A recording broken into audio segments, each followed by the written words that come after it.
Already got the Aqua oscillating sprinkler right here. Comes in a real nice box, and you get a set of instructions with it. It's pretty simple to use. Hooks up to a normal size garden hose. So what I was trying to do was figure out a way to water my entire townhouse backyard, which is about 45 feet long and, you know, maybe 20 foot across. And I was able to accomplish that using this oscillating sprinkler, and I'll show you how it works. There's a metal base on it.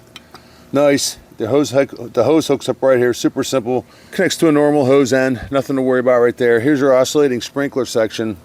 There's actually a filter inside of here, just so you know, that filters the water before it goes through. And this little thing here can be pulled out, and there's a pin in here where you can clean these sprinkler heads if you should need to.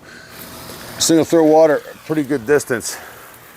I've got the water coming to the machine actually at full blast, but what I wanted to do was concentrate it so that it only goes into my townhouse yard and not the neighbors.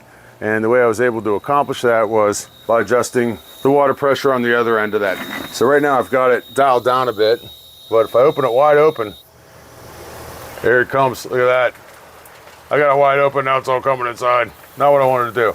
So there it is, but it works fantastic. Exactly what I was hoping it would do. Now I'm just going to hook up to a hose timer and I won't have to do anything at all. I'll just let this thing run by itself 7 days a week for a half hour or so and I'm good to go.